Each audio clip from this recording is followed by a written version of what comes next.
Hello everyone and welcome to the National School Game Show 2012. We're into our 6th edition this week, and just as you do every week, we'll bring you the best stories with the fastest plays and biggest scorelines. I'm Nurul Hafiza, but you can call me Fiza. And I am Aloysius. Well, Fiza, as the B Division competitions are slowly coming to an end, the A Division athletes are slowly preparing for their critical matches, and I'm very sure we can expect lots of exciting highlights from them. Yes, and if you want to see more of these athletes, who may be your relatives, friends or even yourself, you can catch the highlights and pictures on our VOXSPORTS and Facebook pages, as well as on www.singaporesports.tv. Also, remember to spread the word about this show to all your friends and family and allow them to share the passion. Now every week you'll have a chance to win vouchers totaling $300, sponsored by Western Corporation, Singapore's premier soccer store. We'll give you the details later in the show. Going straight into our show for today, we have the highlights from the girls' A Division tennis semi-finals. The semi-finals have truly become very competitive. You see, the semi-finalists last year have made it through to the semi-finals again this year. Let's see who booked their place in the final. The A Division Girls National Inter-School Tennis Championships 2012 semi-finals was held at the Kallang Squash and Tennis Centre. The first semi-final pitted Anglo-Chinese Junior College against Hwa Chong Institution in a tightly fought match. The match got underway with Hwa Chong Institution's players taking a slim lead early on. But the tie would never be a one-sided affair as the teams were evenly matched. But ACJC's girls did their best to push themselves ahead by winning the first singles match. But they would then go on to lose the next two singles matches. In the end, it was ACJC's two doubles pairings that saved the day for their team. Both pairings for ACJC won in convincing fashion as they propelled Anglo-Chinese Junior College into the final. The second semi-final was between Raffles Institution and Victoria Junior College, and it was a very straightforward affair in this matchup. The defending champions from Raffles Institution controlled all 5 of their matches from start to finish. Their singles players were especially strong as they showcased their caliber.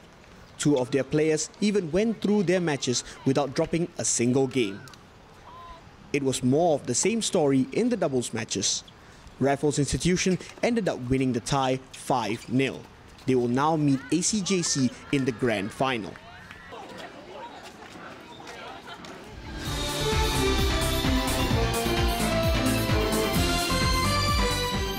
I think that something that is our strength and that we will continue working on and harnessing to our advantage is our team spirit. Our team is we love each other like crazy, and we're super bonded, and that's something that will really take us anywhere, I feel.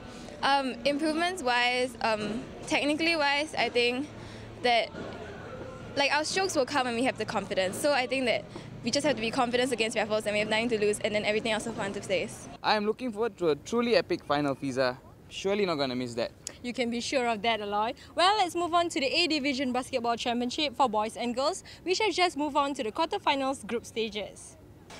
In the opening match of the Converse A Division National Inter-School Basketball quarterfinals, the boys from Hwa Chong Institution and Nanyang Junior College faced off against each other. NYJC knew that they had to pressure defending champions and favourites Hwa Chong since the start in order to get a result. And they did so with some impressive drives to the basket. But the team from Hwa Chong showed its true caliber later on as they scored at will. HCI's play on the inside was also fantastic as they attacked the basket relentlessly while controlling the offensive rebounds to create more chances for them to score. Nanyang JC planned to come back into the game and tried to do so with some well-worked offense. But HCI's defenders tracked them down and were able to steal the ball on multiple occasions. HCI's fast breaks were also commendable as they used them to stretch their lead by an incredible 40 points. Hwa Chong Institution won the game 67-27. In the girls' quarterfinals, HCI was yet again in action against National Junior College. And it was HCI that asserted themselves early in the game and took a 21-5 lead at halftime. NJC tried to come back in the second half, but HCI's perimeter offense and defense were just too strong for the NJC girls. HCI continued to hold a commanding lead as their shooters were on target throughout the match. The NJC shooters tried to mount a late comeback in the match with accurate shooting, but it was too little, too late as HCI wrapped up the match with a score of 46-19.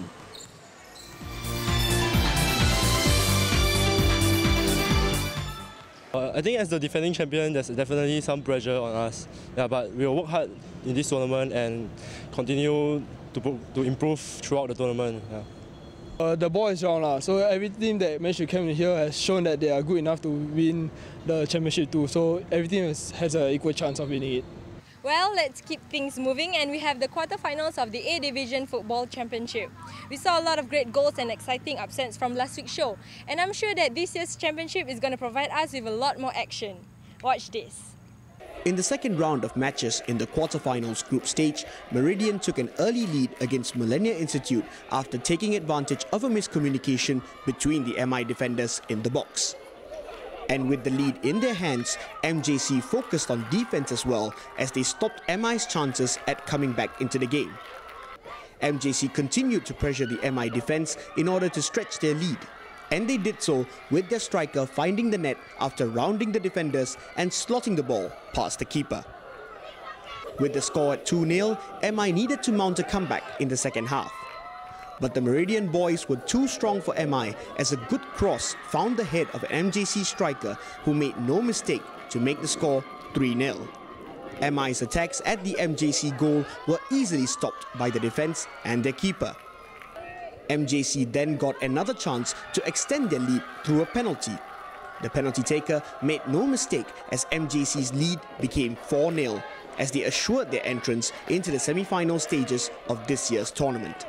I think this is one of the better performances throughout the season because I think we started quite sluggishly. We had difficult opponents who packed the defense, but today I think as the tournament goes on, we go from strength to strength, and I think today we played one of the better performances, and I'm very happy for the team.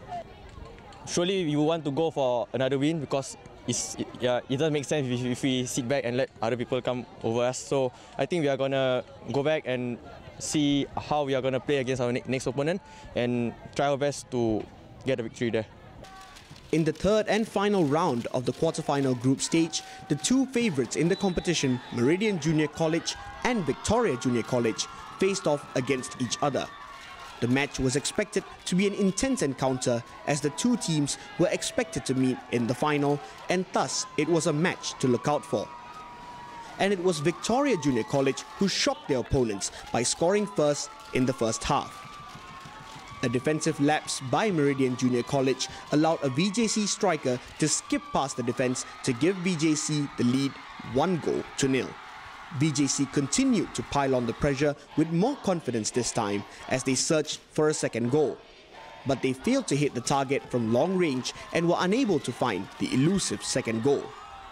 MJC then took advantage of their set pieces to make trouble for the VJC defense. A well-taken corner kick gave MJC the equalizer before half-time. In the second half, a clever long ball from midfield gave MJ another opening.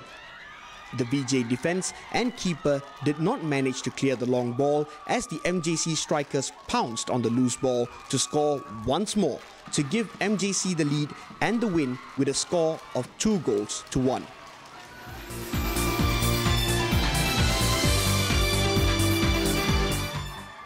Fiza, those were some nippy goals, weren't they? Let me tell you something. I'm actually a very good soccer player myself, you know. I used to be the first choice goalkeeper for my school team. Well, I don't care. Well, in fact, we're going for a short break now. Stay tuned because you'll see who became the kings and queens of the bowling lanes in the finals. Also, find out who claimed top spots in the Boys and Girls A Division Squash Championship for this year. And as usual, stay tuned for the details of our weekly contest. Be right back.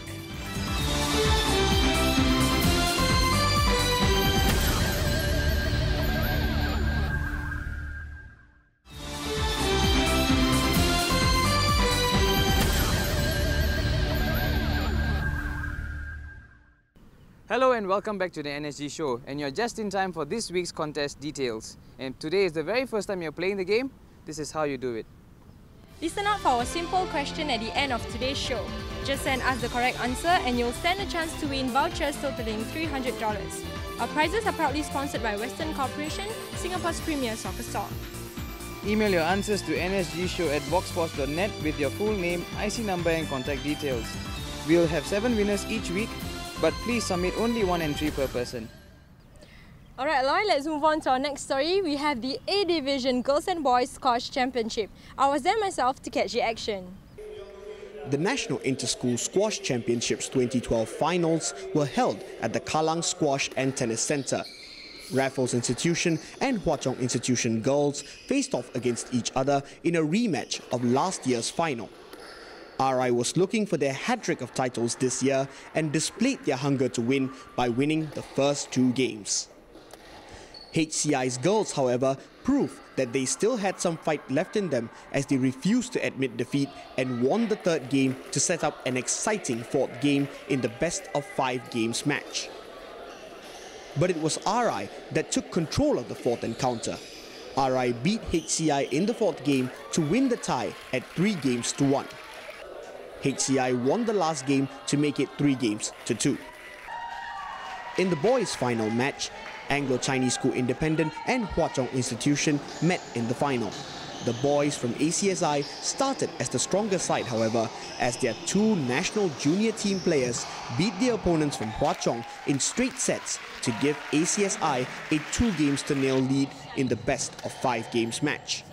ACSI's captain then had the chance to win it for his team, but HCI managed to win that 3rd game to bring the score to 2 games to 1. ACSI's Darren Subramaniam then beat his opponent in straight sets in the 4th game to give ACSI the victory. The score after 5 games was 3 games to 2 in favour of ACSI.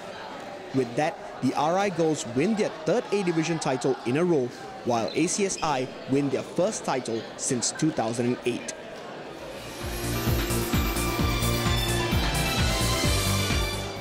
I feel very proud and happy for the team, and I'm very proud myself to be part of this team. We have gone a long way, and we have bonded over the season. And facing worthy opponents like Raffles and Hwa Chong it's a really good experience for us, and it'll certainly be very memorable. Yeah. Squash is really a game of timing, speed and skill, isn't it, Aloy? Yes, it is, and it's definitely a wonderful workout as well. This is one sport I'm really considering. Given up on football, have you? Well, moving on, we have another final coming up next where the players tested their focus and determination at the bowling lanes of the Orchid Country Club. Let's see who claimed the right to be called kings and queens of the lanes. The 19th National Inter-School Tenpin Bowling Championships 2012 was held at the Orchid Country Club Bowling Alley. The competition brought together teams from the A Division who were all intent on competing for the top team prize in A Division bowling. Last year's 2nd runners-up, St. Andrews Junior College, retained their positioning from last year as they placed 3rd once again. Last year's runners-up in the girls division, Anglo-Chinese Junior College, also managed to bowl a good game as their overall team score won them 2nd place again. Defending champions Raffles Institution were the team to beat in this year's competition, and they proved why they held the tags of favourites. The girls won the title yet again, completing their hat-trick of titles this year. Over in the boys division, defending champions ACJC were wanting to once again set the standard at this year's tournament. Their team displayed some splendid bowling in a bid to retain their title. But there was one other team that would vie for top spot against them. After losing their title to ACJC last year, the boys from RI, who are the traditional powerhouses in this tournament, wanted to take back their title badly. And they showed it as they put together an impressive performance, inching themselves closer and closer to the title, which they won hands down at this year's tournament.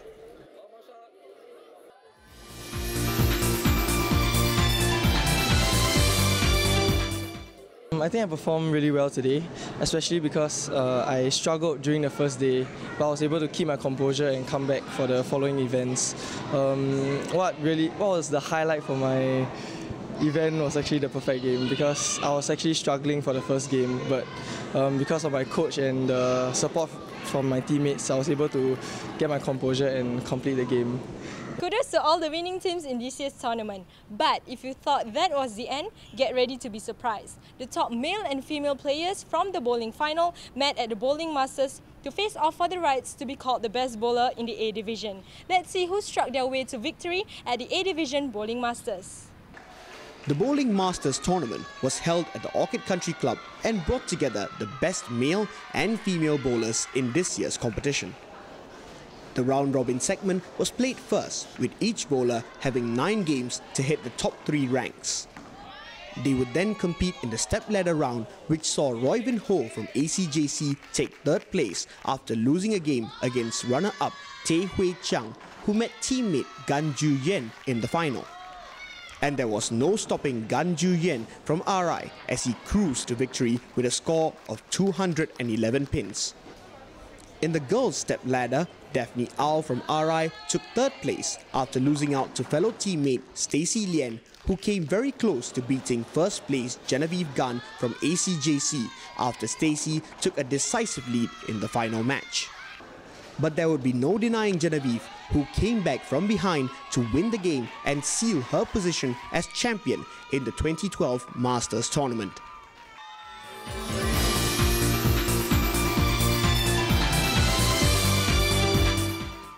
From the looks of it, we can be very sure that Singapore has a long and bright future in the sport of bowling. Well, it's time for us to take a short break.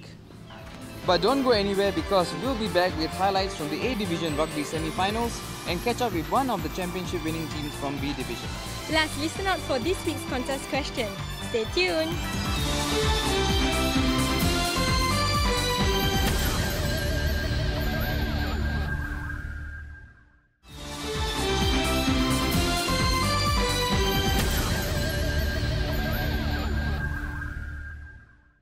Welcome back to the National School Game Show. It's time for us to give you our weekly contest question.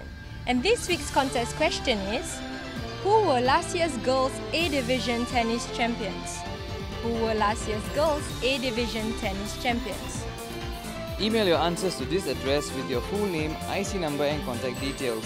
As usual, there are only 7 winners each week, so send us your answers quickly to stand a chance to win vouchers totaling $300. Our prizes are proudly sponsored by Western Corporation, Singapore's premier soccer store. Right now, we have a very special interview with a championship winning team from the northern end of Singapore. We head to Woodland Secondary School to catch up with their girls football team, which won the title for the very first time this year. Let's find out the secret to their success.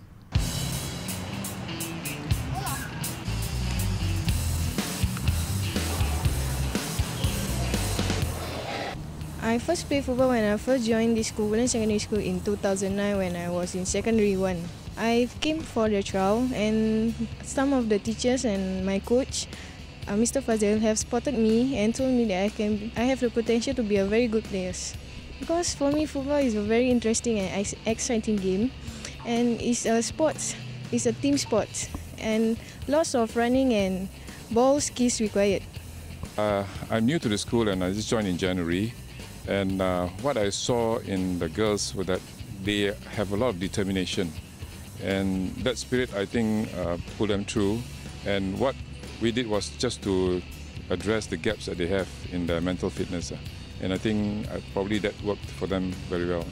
As I said, they have guts, they have determination, and I think in terms of fitness, they're already there, except that maybe at the match level and bigger tournaments like that, they need a bit more preparation, so we did that along the way. I think what we did this year would probably be used as well next year. Is more like giving the girls positive strokes.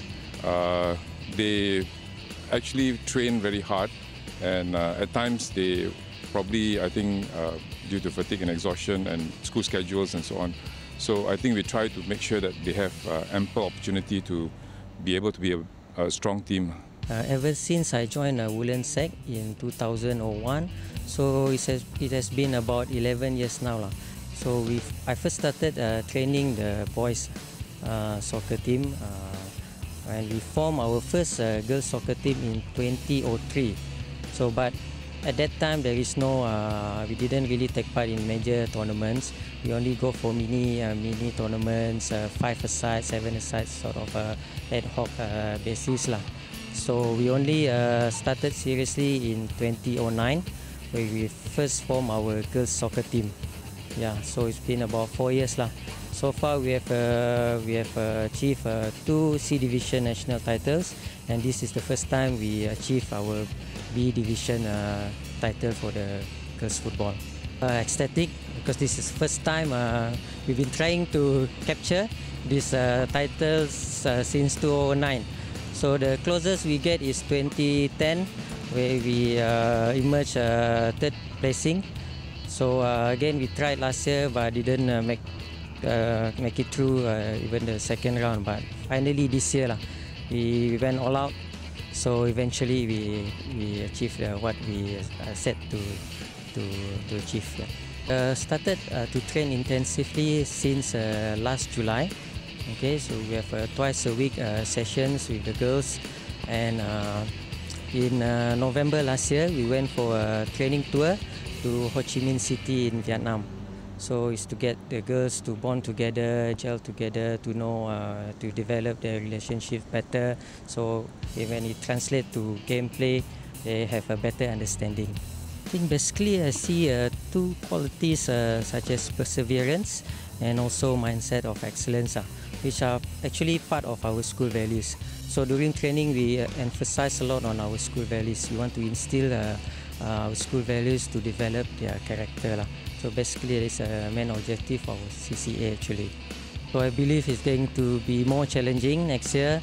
So I think we have to work very hard and start early. Probably after this mid-year exam, and maybe start the ball rolling and start to train basically the ball skills, techniques, tacticals, all that, and also fitness training.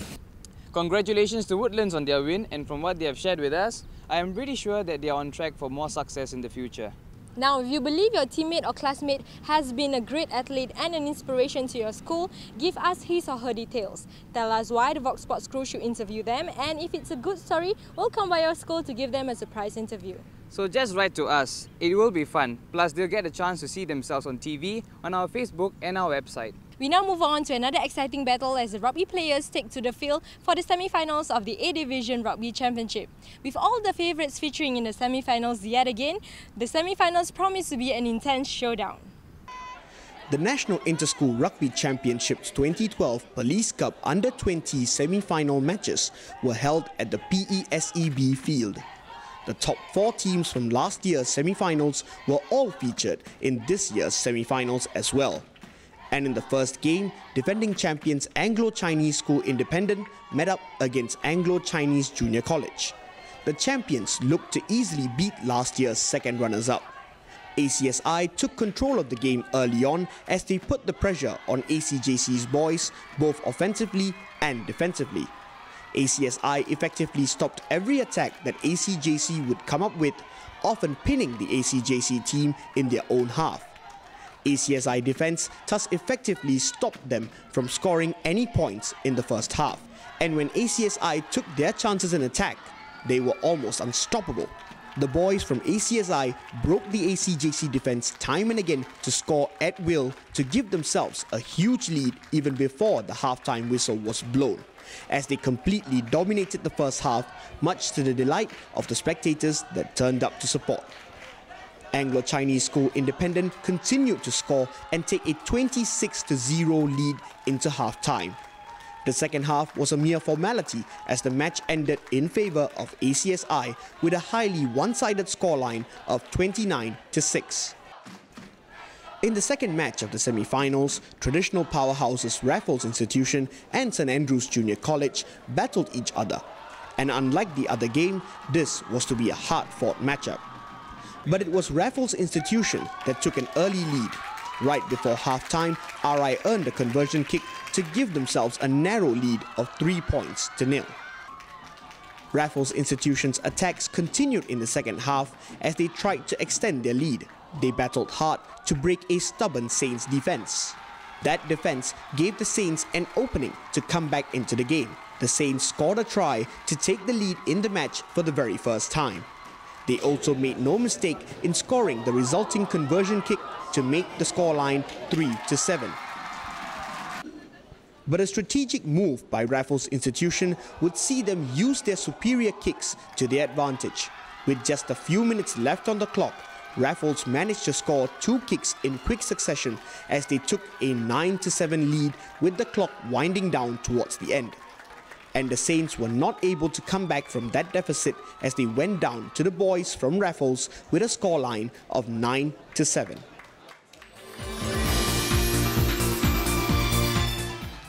I think the boys, us and the coaches, we are all overjoyed. We have came a long way, we trained really hard, and for 6 years we have really aimed for this. All the boys, we are just overjoyed, seriously. Yeah. We feel that last year we might not have played to the best of our abilities. This year, with some luck and a lot of hard work, we've got into the finals. We're going to make it a good show, we're going to give it our best, we're going to play as a team. Yeah. What a spectacular round of semi-final matches, Fiza. The finals are surely going to be a must-see, so remember to come down and cheer your teams on.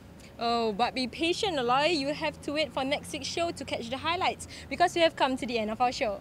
Looks like I have to be eagerly awaiting for next week's show, and I'm sure you guys will also be waiting to watch next week's action. Don't forget to visit our website at this address to comment, like or share our stories with your family and friends. Remember, share the passion. Yes, we want to see all the numbers go up, so remember to join our Facebook page and follow us on our Twitter account for all the highlights and updates. Time to say, have a great sporting week ahead. Goodbye, take care, and we will see you in 7 days. Bye-bye. Bye-bye.